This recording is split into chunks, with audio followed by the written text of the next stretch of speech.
Welcome to Module 35, where we talk about achievement and affiliation. We need people. We need others. Humans are such social creatures. And if we weren't, you wouldn't see social media as popular as it is. Social bonds and cooperation have kept our ancestors alive. So back in caveman days, the more people you had in your tribe, the better you were to be able to protect yourself. The healthier your offspring were, because there was generally a bigger pool of people to choose from, and there was greater genetic variation. And we could defend ourselves, and we can hunt better. So the larger your group, the better. And so our ancestors survived because of their affiliations, and so do we. Having a social identity is something that is so important to us. We are in groups. We have sports teams that we feel connected to, and those are our groups. We have family groups. We have friend groups. We have classrooms where we're in groups. We have work groups, book clubs. You name it, we are constantly putting ourselves into these group cultures and these clusters, and it's because they have kept us alive in the past, and they're so important to who we are. Our identity is wrapped up in very much of who we are. Our need to belong affects our thoughts, emotions, behaviors. When we get upset and feel physical pain when we're excluded from a group that we didn't even want to belong to.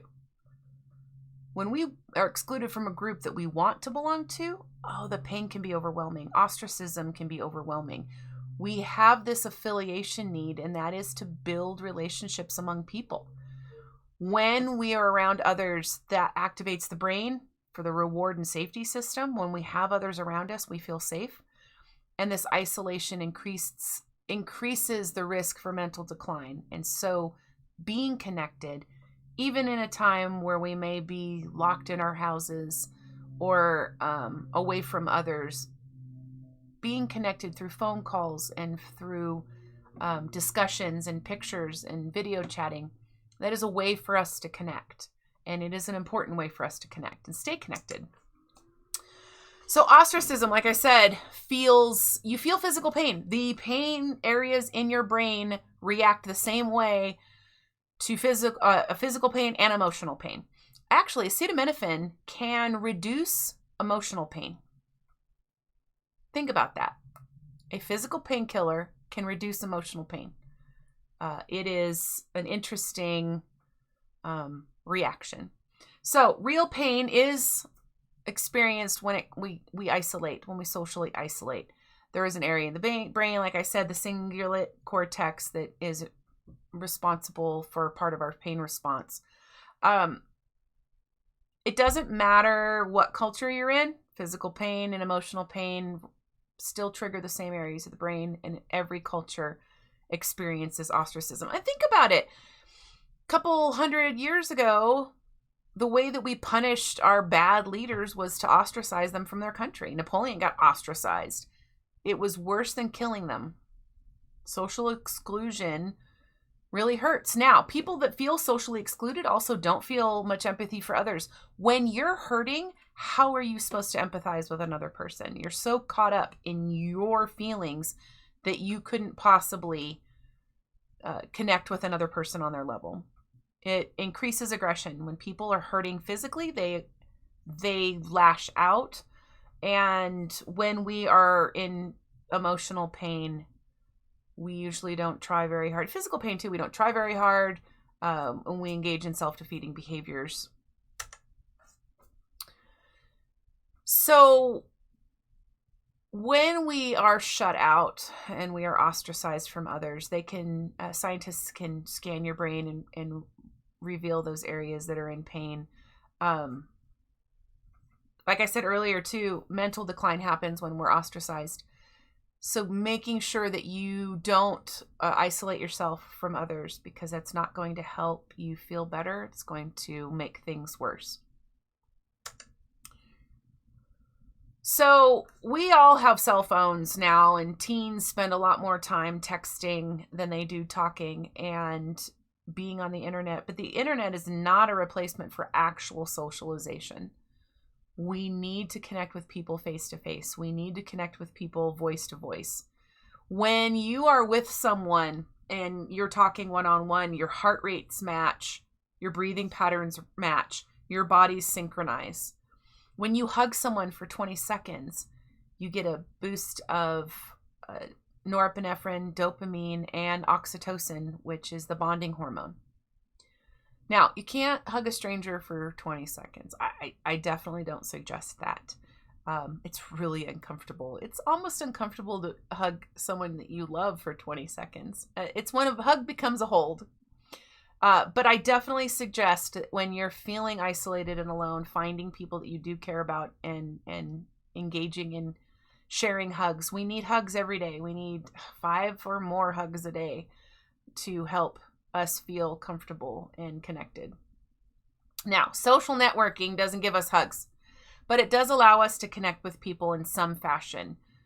Just be careful, because a lot of the research that's coming out is that people that spend more time on social media are also rate higher in depression. Does that mean that you're depressed because of the social media? Does it mean you're depressed so you seek out social media? There have been some studies that when people see negative things in their feed, they're more likely to feel bad than if they see positive things. So definitely limiting your intake of social media and focusing on positive things really does help your mental well-being. So what do you think? Do you think that social networking increases narcissism? Does it really help people connect? Are people's profiles really accurate? There have been a couple studies where, depending on the friends that someone has, the more real friends that you have, the more close friends you have, the more likely people are going to call you on a lie or a misperception of yourself. But that doesn't mean that people don't try to put their best faces forward in their social media. When you see other people's social media accounts, actually what people start to do is they start to compare themselves to others and rate themselves based on how they compare to other people. And it can be very dangerous, so be careful doing that. The best thing to do is to monitor your time on social media, monitor your feelings, hide from your distracting online friends. We all have those online friends that are very negative. We love them, and it's okay to love them, but you don't have to see what they're posting all the time, and you don't have to get sucked into it. When you're studying, put your phone down, turn your Discord notifications off. Okay, pay attention, because every time that we're interrupted with a text or with something else, it takes time for us to re-engage, and then you're wasting time because you're constantly engaging and disengaging and engaging and disengaging. Also, walk outside, take a walk out in the sun, and reconnect with trees, and get out into nature. It's really helpful for your emotional well-being. Now, achievement motivation. Some of us are more driven by achievement than others. Achievement motivation is a desire for accomplishment, for significant accomplishments, for mastery of skills or ideas, for control.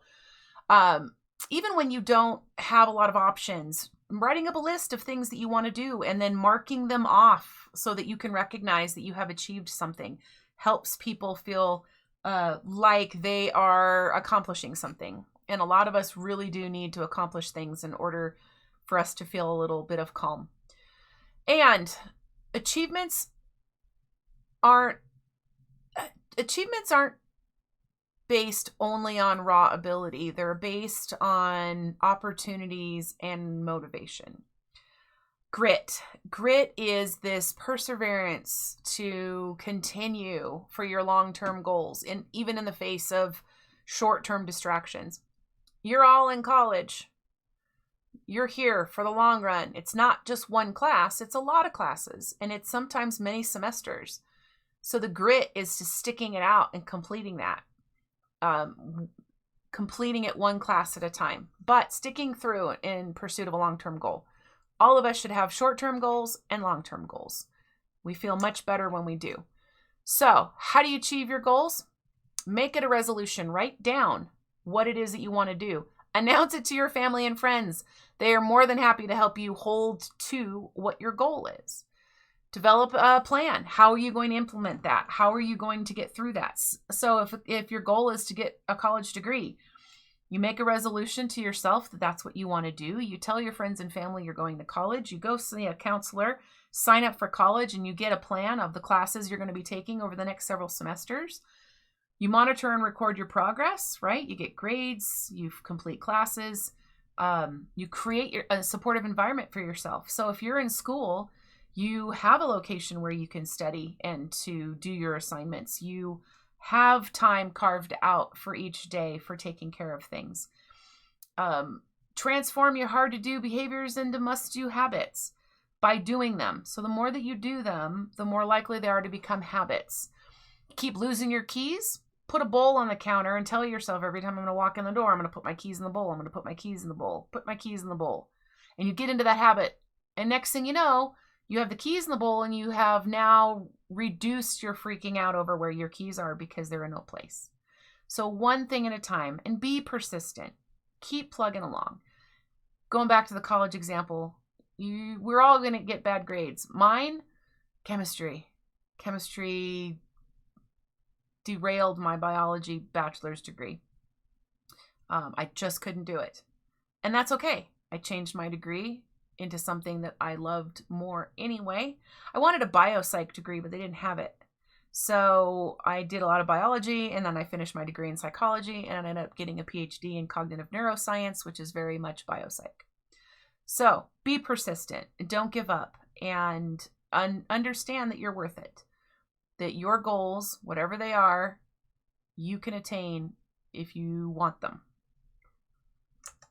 So thank you so much for joining me, and I'll see you next time.